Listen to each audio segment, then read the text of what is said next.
mina olen Liisi Ots. Tere tulemast Muuseumipoe masterklassi esimesse episoodi ja kutsun teid Kuressaare Linnuse muuseumipoodi, mis uuena on avatud jaanuaris 2024. Tulge kaasa!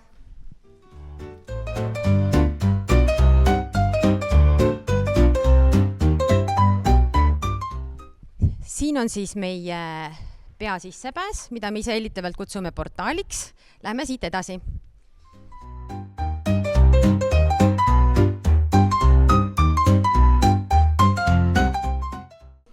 Meie muuseumipood on selles mõttes unikaalne, et külastaja teekonna algus on muuseumipoes ja lõpp on muuseumipoes. Seega tuleb ta kõigepealt siia sisse ja ta liigub siit ajutiste näituste saali, mis jääb sinna suunda.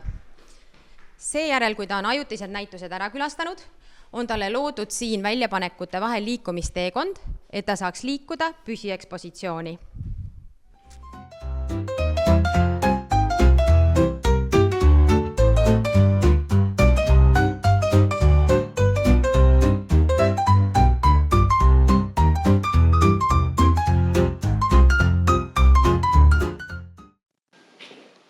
Nii, nagu te nüüd nägite ringkäigul, siis meie muuseumipoes on väga lai kaubavalik.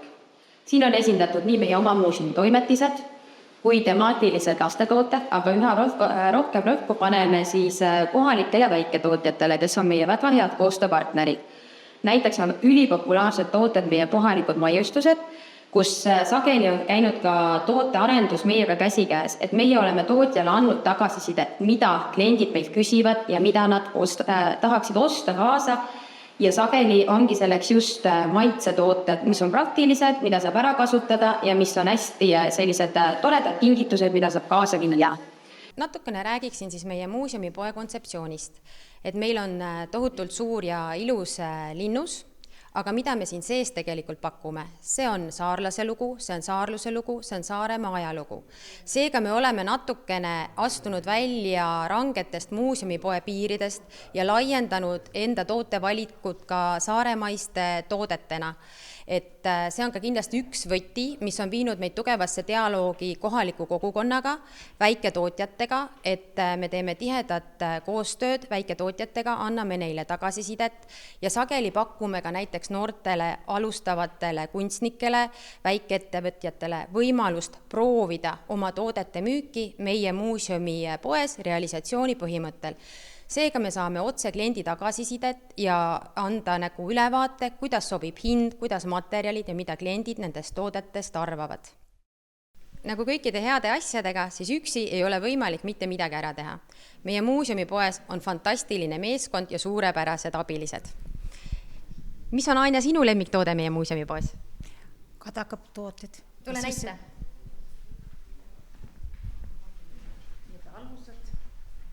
Võinuad ja väga ilusad ja lõhnevad hästi. Ja on populaarsed läbi aastate. Ja läbi aastate, ja. Just.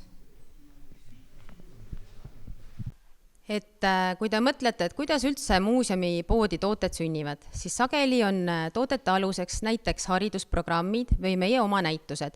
Me oleme mitmele oma näitusele teinud päris suured tooteseeriad, näiteks Viikingid enne viikingeid ja keskaegne saarlane.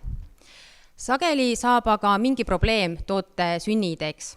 Näiteks see toode, see alguse sellest, et haridusprogrammis oli näha, et juba põhikooli ealised lapsed ei oska sõlmida, ei oska lipsu teha, ei oska panna niiti nõela taha.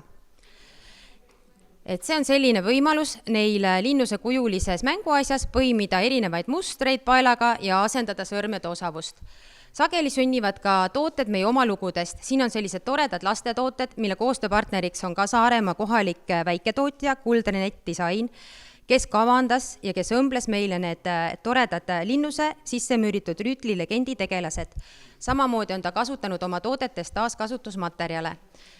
Samuti leiame me päris huvitavaid koostööpartnereid erinevate kunstnike hulgast. Näiteks selline toode on, siin on kujutatud siis Pukksöövdenite toa seinamaalinguid ja tema on meil väga tore koostööpartner, kellega me oleme teinud päris palju erinevaid tooteid läbi aastate.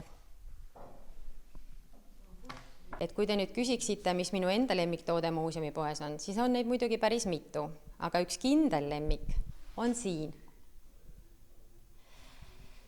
see kõrvarõngaste tootmine on üks tõeline edulugu koostööst kohaliku väiketootjaga. Nimelt on selle langevõrega põnev lugu. See kasvas välja 3D mudeldamisest, kus üks mudeldajatest oli tootedisainer.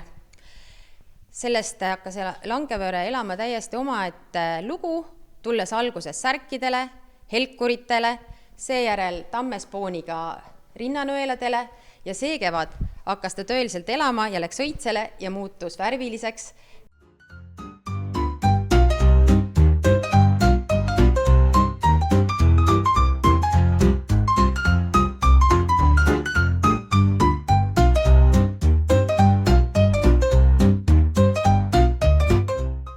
Selline oli nüüd tõesti hästi lühikene ja kokkuvõtlik ülevaade meie muuseumipoest.